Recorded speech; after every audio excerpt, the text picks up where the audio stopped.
السلام علیکم۔ علامہ Iqbal open university کی بک ہے اسلامیات اختیاری، اس کا کوڈ ہے 437-437۔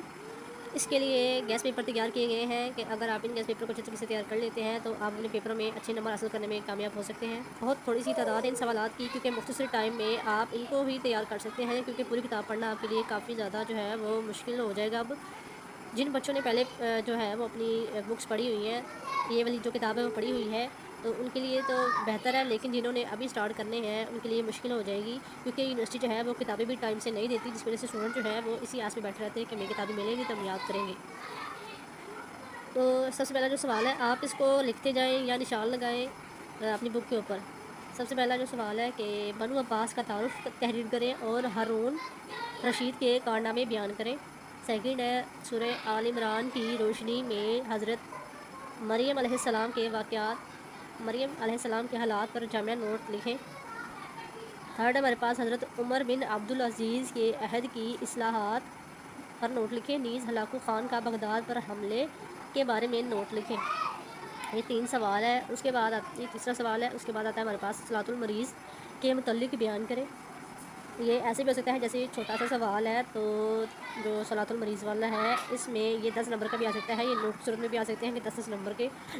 نوٹ کی صورت میں بھی آ سکتے ہیں اور لانگ کی صورت میں بھی آ سکتے ہیں۔ جو چھوٹا پوائنٹ ہوگا وہ ہمیشہ نوٹ کی صورت میں آتا ہے یا پچھلے والے کے ساتھ ملا کر دیتے ہیں، اور اس چیز کے متعلق اور اس چیز کے متعلق ایسے اس کو بیان کریں، اس طرح آ جاتا ہے۔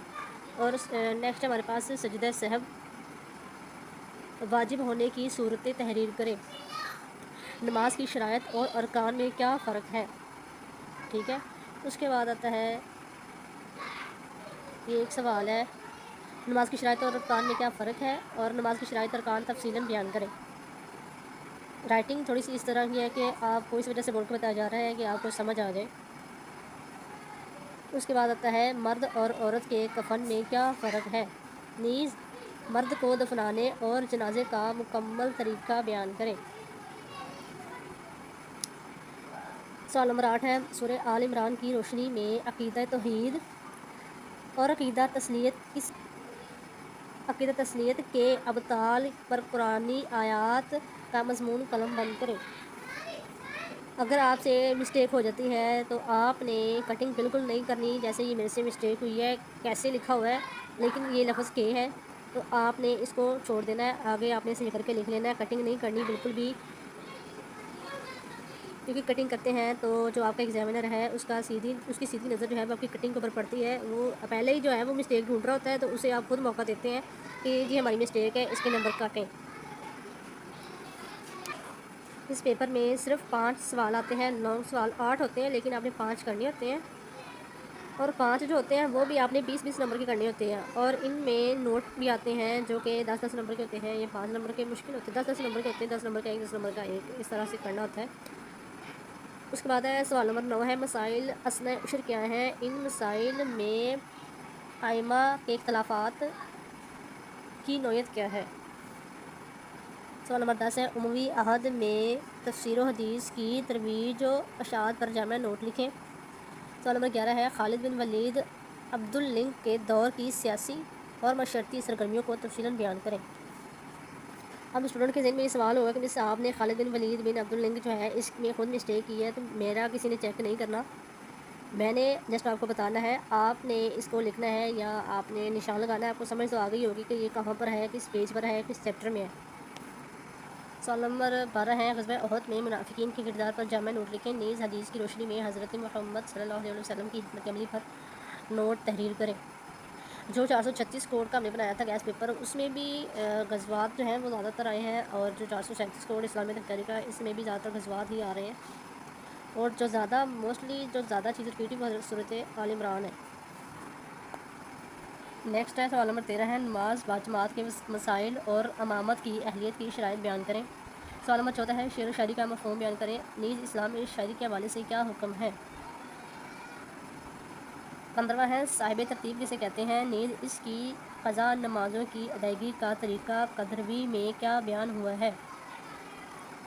اس کے بعد آتا ہے سوال نمبر 16 خلافت بنو امیہ کے قیام، دور عروج اور زوال کے اسباب پر تفصیلی نوٹ تحریر کریں۔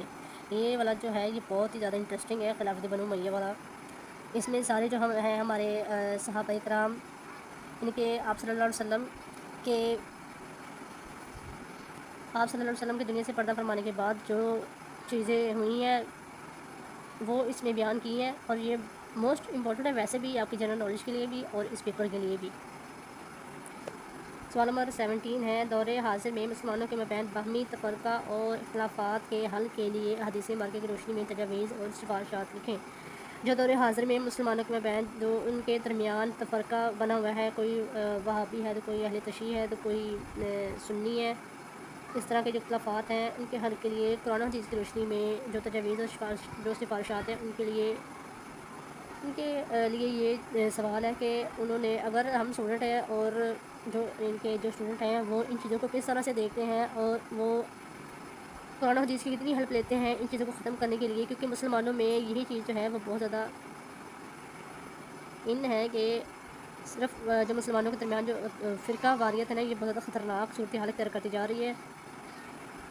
حالانکہ آپ وسلم نے خود جو آخری خطبہ تھا، خطبہ حجۃ الوداع میں خود بیان کیا تھا کہ اے لوگوں، میں تمہارے درمیان دو چیزیں چھوڑ کر جا رہا ہوں، ایک قرآن ہے اور دوسری ان کی سنت ہے۔ تو ان کی پیروی کرنی ہے آپ نے۔ تو لوگوں نے اپنے ہی فرقے بنا لیے، اپنے ہی انہوں نے مذہب تیار کیے ہیں، تو یہ چیزیں ہمارے مذہب کے لیے، اسلام کے لیے بہت زیادہ جو ہے وہ خطرناک صورتحال اختیار کرتی جا رہی ہیں، کیونکہ جو دوسرے مذہب کے جو لوگ ہیں وہ ان میں اگر آنا بھی چاہتے ہیں تو ان چیزوں کو دیکھ کر وہ پیچھے ہٹ جاتے ہیں کہ ان میں تو خود میں ہی اتحاد نہیں ہے، تو یہ اگر ہم بھی اس اسلام میں آ جائیں، اسلام مذہب میں آ جائیں، تو ہم کون سا مذہب اختیار کریں گے، کہ کون سا فرقہ جو ہے وہ اختیار کریں گے، کہ کون سا فرقہ صحیح ہے، انہیں کچھ سمجھ نہیں آتی، کیونکہ مسلمانوں نے اس قدر اس چیز میں جو ہے اختلافات پیدا کر لیے ہیں۔ پتہ نہیں مسلمانوں میں کچھ جو بابا حضرات ہیں وہ عامل بنے بیٹھے ہیں، اور کچھ علماء حضرات ایسے ہیں جو یہ کہتے ہیں کہ قرآن آپ نے خود نہیں پڑھنا،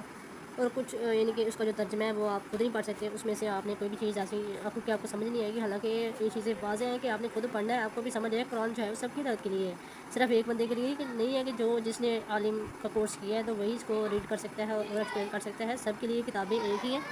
سب کچھ ایک ہی ہے پڑھنا۔ تو یہ چیزیں جو آپ کو اس ویڈیو میں بتائی گئی ہیں، یہ چیزیں بھی آپ نے لکھنی ہے، تو آپ کا جو سوال ہے اس کو وہ بہت زیادہ خوبصورت ہو جائے گا۔ اور آپ نے کنکلوژن جو ہے، جو میں نے پہلے بھی ویڈیوز میں ایکسپلین کیا ہے کہ اگر آپ کنکلوژن لکھتے ہیں نا سوال کلاس میں، تو وہ چیز جو ہے آپ کے سوال کو بہت اچھا بنا دیتی ہے، جس کی وجہ سے ایگزامینر جو ہے حضرات جو ہیں وہ آپ سے متاثر ہو سکتے ہیں اور آپ کو نمبر زیادہ مل سکتے ہیں۔ اس کے بعد آتا ہے سوال نمبر 18 ہے، سورۃ آل عمران کا تعارف بیان کریں، نیز سورت کا تاریخی پس منظر بیان کریں۔ اس کے بعد ہے 3 جلیل القدر انبیاء کی بعض خصوصی صفات بیان کریں۔ اس کے بعد یہ ہمارے پاس نوٹ آ جاتے ہیں، ان نوٹ کو، یہ جو نوٹس ہیں ان کو آپ نے اچھی طرح تیار کرنا ہے، جن میں سب سے پہلے ہے سائنسہ سے کیا مراد ہے، حضرت عیسیٰ کے معجزات، نماز عیدین، دعوت تبلیغ، حسن سلوک، غیبت و بہتان۔